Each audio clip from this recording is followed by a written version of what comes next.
Let's dive into a water guide in Dune Awakening. What's up, everybody? My name is Whack4863, but you can call me Whack. Water is one of, if not the most important resource in Dune Awakening. And the reason why is because not only do you need to drink it to survive, it's actually a key component in a ton of the crafting. And I'm going to show you in this video how to get tons of water and how to continue to increase your water production throughout your gameplay of Dune Awakening. And I'm honestly going to fire some shots right now. I don't care what other guide you've watched on YouTube for Dune Awakening and best places to build. If you're not built next to a dew field, you've built in the wrong place, because water is absolutely the #1 resource that you need in Dune Awakening.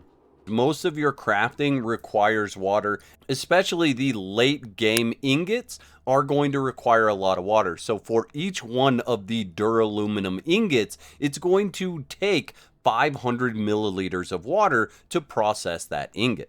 And if we look at plastanium, it actually takes 1250 water for each plastanium ingot. I had an ornithopter on the second day of Head Start, and that's not a flex. I just want to explain why I was able to do it so fast, because a lot of people ask me during the streams how I already had an ornithopter, and it really all comes down to the water. Let's dive into the numbers just a little bit. In crafting the ornithopter, you need 3,390 water just for crafting the parts, but you also need 276 aluminum ingots, and aluminum ingots cost 200 water for each craft. That's 55,200 water just for the aluminum required. Then you also need 96 cobalt paste, which takes 75 water for each craft at 7,200 water total just to craft the cobalt paste. So just crafting your first Mark IV ornithopter is going to require 65,790 water. One of the most important things is to have water storage. I can't stress this enough, because you always want to make sure that you're able to capture every bit of water that's possible. So there are 3 different sizes of cisterns that you can place. The water system, which is going to be the small one, and then we have the medium water cistern, and then the large water cistern.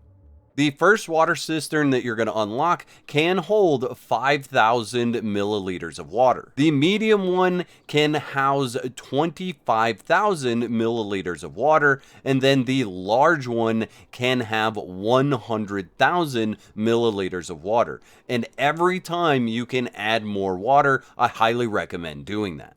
The water receptacles are all linked, and they have a push system. So when you're at 100% on one of your water stations, you can continue to fill it, and it will push the water into your other water containers. There are a bunch of different Dew Reapers. Whenever you can upgrade these Dew Reapers, absolutely do it. I'm currently using the Industrial Dew Scythe, and I'm going to show you how much water I can get with that in this video, but it's an absolute ton. Early on and throughout your gameplay, you're going to be using a device called an exsanguinator or a blood extractor. You are going to want to do this as you come across different enemies to then take the blood back to your base and turn that into water. This is something you should just get in a habit of doing, and you always want to upgrade to the next best items.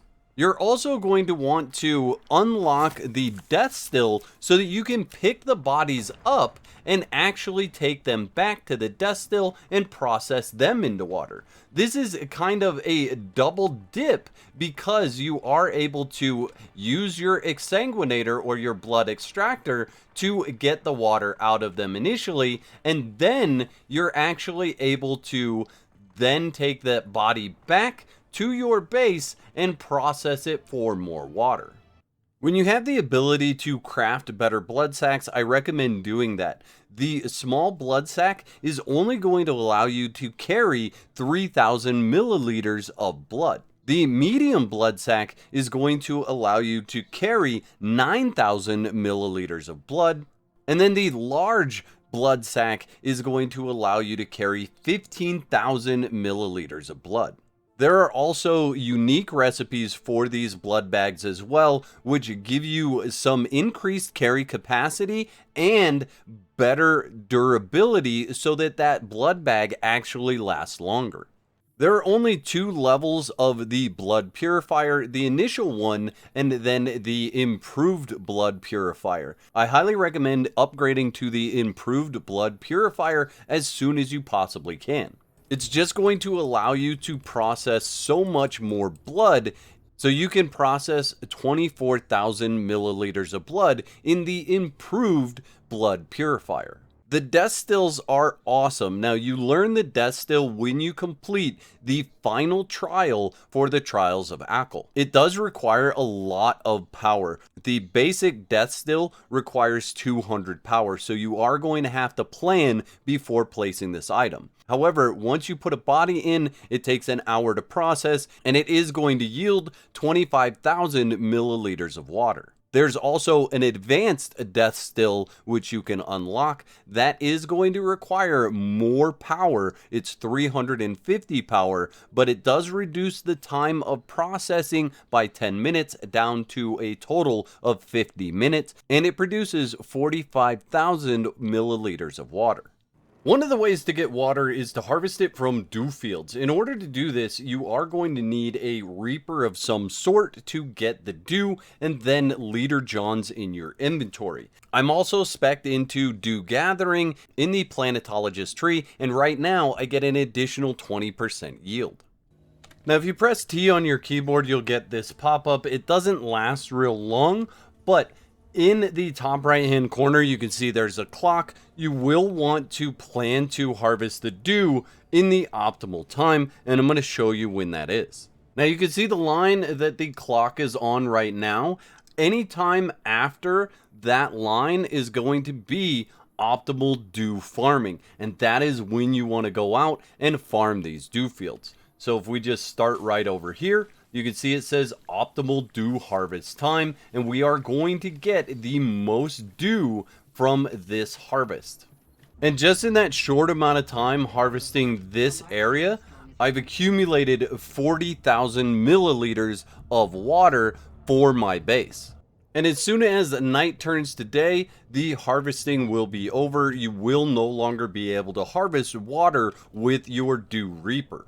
The only thing that's missing from this whole equation is a deposit all water button, because I'm going to ruin my mouse button by clicking it this many times. Now, in order to use the dew reaper, you do need to have a leader gen, so it will harvest the dew off of the plants at night into that leadergen, and then you need to empty that leadergen into your water cistern and continue to repeat that process. A passive way of harvesting water is going to be with the wind trap, and I highly recommend making these and having these running all the time so that you can be making water passively. The first wind trap that you can unlock only requires 75 power, but you do have to load it with these filters. The makeshift filter, there's a standard filter which is a little bit better, and then there's one more filter. And you can see with the filters that I have loaded in here, we have a total of 8 hours of water production. You can set up multiples of these. You can see this one has more of the standard filter, which lasts longer. They last 8 hours instead of 3 hours with the makeshift filter. And this particular wind trap will run for 16 hours. And these have a gather rate of 0.75 and a water capacity of 500. There's also a large wind trap, which has a power cost of 135 and a gather rate of 1.75. So as you continue to expand your base and you continue to grow and get better resources, you'll want to upgrade into these larger items. Don't forget to whack the like button on your way out if you enjoyed this video, and let me know in the comment section below what guide would you like to see next. Big shout out to the Legends of Whack. You're the reason this grind never stops. No fear, no fault. If you want to become a Legend of Whack, click the join button below. And if you don't want to be out of whack, click the video on the screen right now to keep the grind going.